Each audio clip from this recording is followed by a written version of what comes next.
নমস্কার। আজকের এই গুরুত্বপূর্ণ ভিডিওতে আপনাদের সবাইকে স্বাগত। এর আগের ভিডিওতে দেখিয়েছিলাম আপনারা কৃষক বন্ধু যে অফলাইন ভেরিফিকেশন ফর্ম, সেই অফলাইন ভেরিফিকেশন ফর্মটি কি করে ফিল আপ করবেন। সেখানে দুটো ডিটেলস আপনাদের প্রয়োজন ছিল। একটা হচ্ছে কৃষক বন্ধু আইডি, সেই আরেকটা হচ্ছে কৃষক বন্ধু ফর্ম নাম্বার, সিরিয়াল নাম্বার। যে ফর্ম সিরিয়াল নাম্বার কিন্তু আপনাকে অফিস থেকেই দেওয়া হবে যখন আপনি ফর্মটি নেবেন বা যেখান থেকে ফর্মটি নেবেন। আর আরেকটা হচ্ছে কৃষক বন্ধু আইডি। এবার কৃষক বন্ধু আইডি আপনার নামে আছে কি নেই বা কি অবস্থায় আছে, কোনোদিন অ্যাপ্লাই করেছেন কি করেননি, সেই আইডি আপনারা কি করে পাবেন এই ভিডিওতে বিস্তারিত দেখাবো আপনাদেরকে। এবার চলুন, এই জন্য আমাকে যেতে হবে এর আলাদা একটা ওয়েবসাইটে। আমি রেশন কার্ডের একটা ওয়েবসাইটে যাব, এখানে ক্লিক করছি। রেশন কার্ড লিখে ক্লিক করার পর রেশন কার্ডের অফিসিয়াল ওয়েবসাইটে পেয়ে যাবো আমরা। সেখানে ক্লিক করার পরে এই যে অফিসিয়াল ওয়েবসাইটে চলে আসলাম। এবার এখানে এসে যদি আপনারা মোবাইল দিয়ে সার্চ করেন, এখানে দেখুন ফার্মার আপনাকে একটা অপশন খুঁজতে হবে। ফার্মার অপশনটা কোথায় সেটা আপনাকে খুঁজতে হবে। সেই ফার্মার অপশন খুঁজে কিন্তু সেখানে আপনাকে ক্লিক করতে হবে। অনেক নিচে হয়তো আমাকে যেতে হবে ফার্মার অপশন খুঁজতে গেলে। এই দেখুন ফার্মার, অনেকটা নিচে আপনাকে কিন্তু আসতে হবে, এখানে ক্লিক করতে হবে। ফার্মার অপশনে এলে পরে কিন্তু নতুন একটা পেজ নেবে। নতুন একটা পেজ নিয়ে আপনাকে একটু অপেক্ষা করতে হবে। বাম দিকে দেখুন ফার্মার প্রোফাইল, এই যে ফার্মার প্রোফাইল যে অপশনটা আছে এই অপশনে কিন্তু আপনাকে ক্লিক করতে হবে। এই অপশনে ক্লিক করলে পরে আবার একটা নতুন পেজ নেবে। এবার এখানে দেখুন সেই ফার্মারের এগেনস্টে রেজিস্ট্রেশন নাম্বার দিয়ে সার্চ করতে পারেন, গেট ফার্মার ডিটেলস, আর কি আছে আধার নাম্বার আছে, এপিক নাম্বার আছে, কৃষক বন্ধু আইডি আছে। তো আইডি তো আপনার দরকার আছে, অতএব আপনি এখানে এই কৃষক বন্ধু আইডি বাদ দিয়ে বাকি তিনটা যদি আপনার কাছে অ্যাভেলেবেল থাকে, আমি আধার কার্ডের নাম্বার দিয়ে এখানে সার্চ করে দেখে নিচ্ছি। আধার কার্ডের নাম্বারটা এখানে ইনপুট করব, তারপর গেট ফার্মার ডিটেলসে ক্লিক করব। আপনারা এখানে যখন আপনাদের ডিটেলসটা চেক করবেন, এখানে কিন্তু তিনটা অপশন আছে। তিনটা অপশনের মধ্যে আধার কার্ড দিয়েও চেক করবেন, আধার কার্ড দিয়ে যদি না পান ভোটার কার্ড দিয়ে চেক করবেন। এই সরি, চারটা অপশন আছে। আর রেজিস্ট্রেশন নাম্বার যদি থাকে সেটা দিয়ে চেক করতে পারেন। তো আপনারা এটা ভাববেন না যে আধার কার্ড দিয়ে শো করলো না তার মানে হয়তো নেই, আপনারা ভোটার কার্ড দিয়ে কিন্তু চেক করতে পারেন। তো আমি এখন এখানে একটা আধার কার্ডের নাম্বার দিয়ে চেক করব। আমি আধার কার্ডের নাম্বারটা এখানে দেব, দিয়ে গেট ফার্মার ডিটেলসে যখন ক্লিক করব, আপনার কাছে যদি রেজিস্টার করা থাকে তাহলে কিন্তু আপনার ওটিপি যাবে। যদি রেজিস্টার করা না থাকে তাহলে বুঝবেন আপনার কিন্তু কৃষক বন্ধু রেজিস্ট্রেশন হয়নি। তো আমি আপনাদেরকে আধার কার্ড ওটিপিটা ইনপুট করে দেখাচ্ছি একটা। দেখুন যখনই আমি গেট ফার্মার ডিটেলসে ক্লিক করলাম, এখানে আপনার কৃষক বন্ধু প্রোফাইলে যে নাম্বারটা লিঙ্ক করা আছে সেই নাম্বারে কিন্তু ওটিপি সেন্ড করা হয়েছে, 6 সংখ্যার ওটিপি। সেই 6 সংখ্যার ওটিপি এখানে ইনপুট করতে হবে, তারপর সাবমিট অপশনে ক্লিক করতে হবে।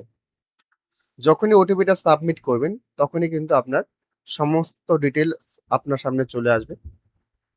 আপনার নাম, আপনার ভোটার কার্ডের নাম্বার, আধার কার্ডের নাম্বার, নেম অ্যাজ পার আধার, সবকিছু কিন্তু এখানে চলে আসবে। এবার এটা অ্যাক্টিভ আছে কিনা সেটাও এখানে কিন্তু শো করছে, দেখতে পাচ্ছেন। রেজিস্ট্রেশন কবে হয়েছে সেটাও কিন্তু এখানে শো করছে, রেজিস্ট্রেশন অ্যাক্টিভেশন ডেট। এবার এখানে আপনার এই যে দেখুন এই ডিটেলস এর মধ্যে আপনার সম্পূর্ণ ডিটেলস, কৃষক বন্ধু আইডি, কৃষক বন্ধু আইডি কি আছে, মোবাইল নাম্বার কি আছে, ব্যাংক অ্যাকাউন্ট কি আছে, আধার কার্ডের নাম্বার কি আছে, সবকিছু কিন্তু এখানে শো করছে। আর আপনার যে পেমেন্ট স্ট্যাটাস সেটাও কিন্তু বর্তমানে শো করছে। ব্যাংক অ্যাকাউন্ট দেখুন সাকসেস বাই সিপিএল, এটা কিন্তু শো করছে। লাস্ট 16 তারিখে ট্রানজ্যাকশন হয়েছিল সেটা কিন্তু এখানে দেখাচ্ছে। লাস্ট আছে কত পরিমাণ জায়গা আছে সেটা কিন্তু এখানে শো করছে। এই ডিটেলসটা যদি আপনি সেভ করে রাখতে চান, এই যে ডাউনলোড অপশন দেখতে পাচ্ছেন, এই ডাউনলোড অপশনে ক্লিক করবেন, তাহলে কিন্তু আপনার প্রিন্ট অপশন চালু হয়ে যাবে বা আলাদা করে একটা পেজ নেবে, সেটা আপনারা সেভ অ্যাজ পিডিএফ করে কিন্তু আপনাদের কাছে রেখে দিতে পারেন। তাহলে কিন্তু এটা ভবিষ্যতে যেন আপনার সেভ হয়ে থাকলো। এবার আপনি যদি এখান থেকে আপনার ডিটেলসে কোনো প্রবলেম থাকে, আপডেট ফার্মার ডিটেলস এখানে ক্লিক করতে পারেন। সেম আকারে আপনার এখানে যে কোনো একটা চুজ করে আপনার কিন্তু যেটা এলিজিবল আছে সেই নাম্বারটা দিয়ে গেট ফার্মার ডিটেলসে ক্লিক করবেন। ক্লিক করলে পরে কিন্তু আপনি আপডেট করার জায়গাটা পাবেন ওটিপির মাধ্যমে, কিন্তু এটা সঙ্গে সঙ্গে ওটিপি পাঠানো হবে, ওটিপিটা দিয়ে কিন্তু আপডেট করতে পারবেন এখানে। এবার আমি এখানে একটা নাম্বার ইনপুট করে আপনাদের দেখাচ্ছি, এপিক নাম্বার দিয়ে। এপিক নাম্বার দিয়ে সার্চ করে দেখাচ্ছে একটা, এবং গেট ফার্মার ডিটেলসে ওটিপিটা নিয়ে সাবমিট করে দেখাচ্ছি। এই মুহূর্তে যেহেতু কৃষক বন্ধুর কাজ বন্ধ রয়েছে, তবে এটা নয় কৃষক বন্ধু বন্ধ করে দেবে এটা কিন্তু না, কৃষক বন্ধু থাকবে, এটা চালু থাকবে।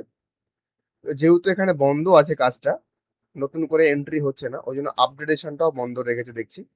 এখানে কিন্তু আপডেটেশন করার জায়গাটা নেই।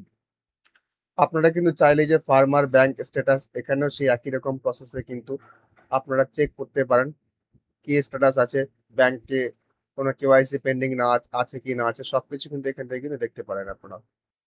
আরো একটা অপশন দেবেন রেজিস্ট্রেশন সার্টিফিকেট ডাউনলোড, এখান থেকে আপনারা সার্টিফিকেটটি ডাউনলোড করতে পারেন একই রকম জায়গা দিয়ে। এখানে আমি যদি এপিক নাম্বার দিয়ে সার্চ করি, এপিক নাম্বার দিয়ে ডাউনলোড সার্টিফিকেট অপশনে ক্লিক করব, এখানে আপনি সার্টিফিকেট আবার সেটাই পাচ্ছেন এর আগে যেটা ডাউনলোড করেছিলাম, ডাউনলোড করা দেখেছিলাম সেটাই কিন্তু আপনার সার্টিফিকেট আকারে রয়েছে এখানে। নতুন করে এখান থেকে ডাউনলোড করে হতে সেটাই পাচ্ছেন। এই ডাউনলোড পিডিএফ করলে পরে আপনাকে প্রিন্ট অপশনে নিয়ে চলে যাবে। আবার যদি কেউ রেজিস্ট্রেশন করতে চান, এই যে রেজিস্ট্রেশন করার মাধ্যম কিন্তু এটা ফার্মার রেজিস্ট্রেশন, এখন হয়তো রেজিস্ট্রেশন বন্ধ রেখেছে খুব সম্ভব। আপনারা আমি এই রেজিস্ট্রেশন প্রসেস অন্য কোনো ভিডিওতে দেখাবো আপনাদের কিভাবে রেজিস্ট্রেশন করতে হয় সম্পূর্ণ বিস্তারিত কৃষক বন্ধুর করে আপনাদেরকে পরবর্তী ভিডিওতে দেখিয়ে দেবো। যদি চালু থাকে সেই ভিডিওটা সম্পূর্ণ আপনারা দেখলে বুঝতে পারবেন কি করে নতুন করে আবেদন করতে হয়। যাই হোক, আমি এখানেই রাখছি, এখানে ভিডিওটা শেষ করছি। যদি ভিডিওটা আপনাদের কাজে লাগে অবশ্যই একটি লাইক করবেন, অন্যদের জন্য শেয়ার করবেন। চ্যানেলে যদি প্রথমবার হন চ্যানেলটি সাবস্ক্রাইব করবেন। ধন্যবাদ।